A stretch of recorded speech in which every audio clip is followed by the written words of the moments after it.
Hi there, this is Michelle Sizemore, Independent Advisor with Creative Memories. Today I'm going to show you how to make this border. I used 3 pieces of paper from the Golden Harvest collection by Creative Memories. And all 3 of these have like a subtle pattern to them. I like that. I thought the colors looked pretty together. All right, these are the measurements to cut your strips of paper to start with. I cut the blue piece of paper 2.5 inches wide by 12 inches long. Just cut a straight strip. The red piece I cut 2 inches wide by 12 inches long, and the yellow piece I cut the same as the red.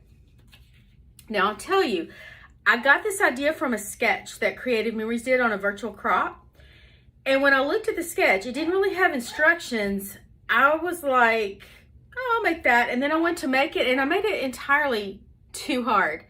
I don't know if you do that sometimes, but I did the same thing when I used to sew a little bit. Sometimes I would look at the pattern and it would be a little bit hard, and I'd be like, oh, I can make that way easier. So I'm going to show you Michelle's version of this because I do think it's way easier.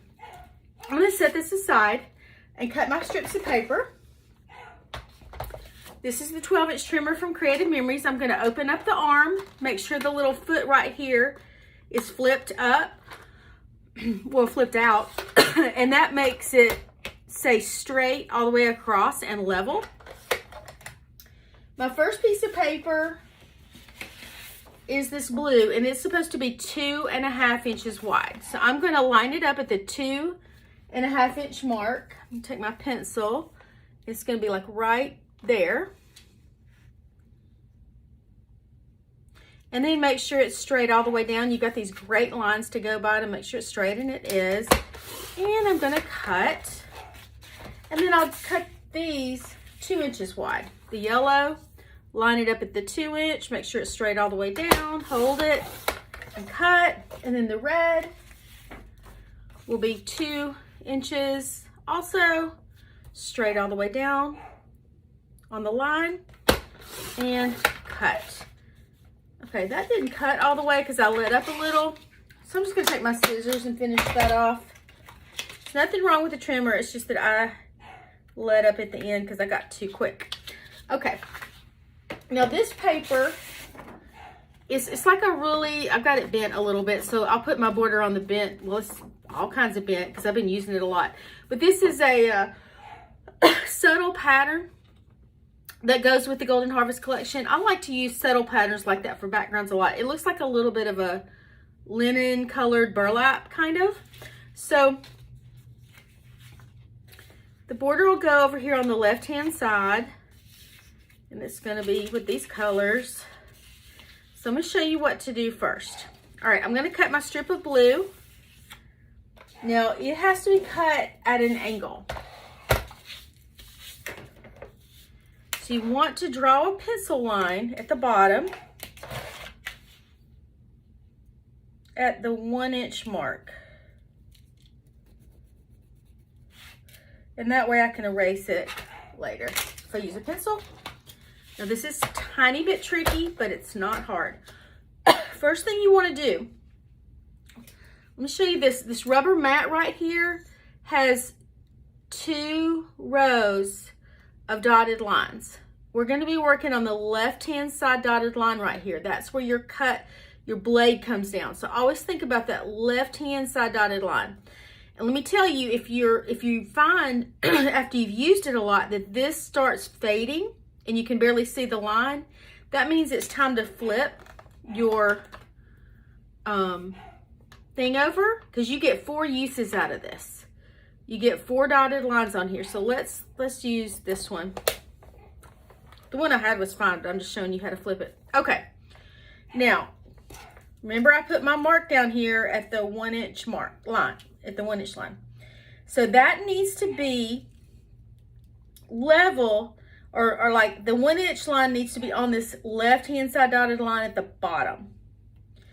And hold it tight.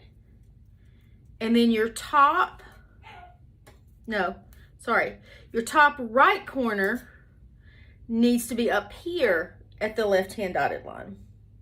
So the bottom is on the 1 inch mark is at the left hand dotted line, and the top right corner is on that left hand dotted line. Okay? Hold it straight so it doesn't slip on you, and cut. And that is how you get this piece that's straight at the top, straight at the bottom, but it has an angle to it, like this. Okay? Now, that's going to be mounted over here on the left-hand side of my page. Okay? I'm not going to mount it down yet though, but that's where it's going to go. Because what I need to do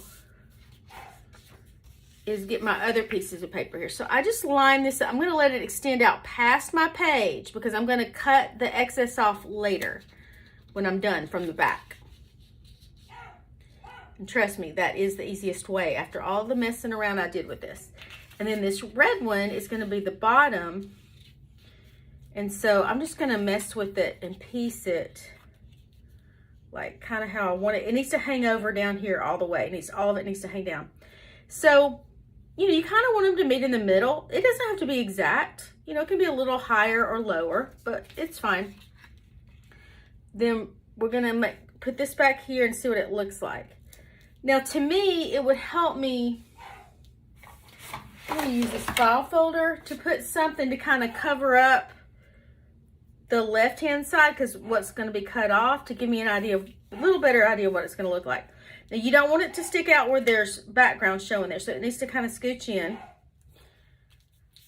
So it's going to cut off right here and right there. And I think I want this yellow to poke out just a little bit more, but not that much. So you just play with it till you get it to where you like it. Remember, it's going to cut off here, it's going to cut off here, and off the side. Now I just need to mount this down before I cut anything. And be careful not to let it slip once you get it like you like it. Now I'm just going to add a little tape runner just to get it down so it doesn't slide on me.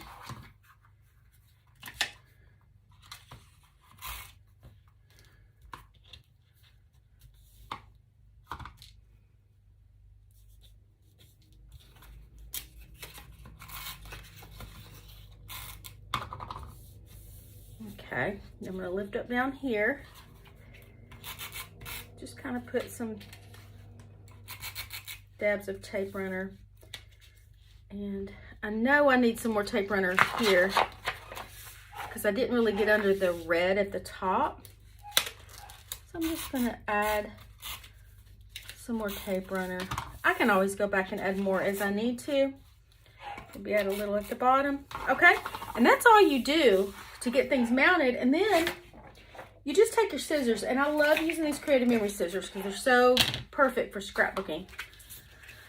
Flip it over and see how it just looks like a mess on the back? Just cut off the excess. Now you could do it with your trimmer, but I think it's just as easy to do it with scissors, or maybe easier. And I'm just cutting off the excess so that all I see from behind is this denim looking paper. The back of it's denim and the front of it was that linen burlap-y kind of a look. You know, if you're lined up next to the paper, you're cutting straight. So, okay. Make sure you don't see any excess hanging off. And then you have your look. And again, the blue was 2.5 inches wide. Each of these were 2 inches wide. And I showed you how I got that look. Okay? I hope y'all enjoyed that. And then I'm going to show you a couple of varieties that I've done using the same idea. So this one is also from the Golden Harvest paper pack. I used this pumpkin paper on the background because it was a subtle pattern, not too busy yet. It is a little bit busy. So if I had done this in my book and I was going to put pictures on here, I would matte my photos probably so that they wouldn't just be on this busy background. There would be like a solid color matte in between. And it could be one of these, you know, these subtle patterns that are just monochromatic, or it could be cardstock.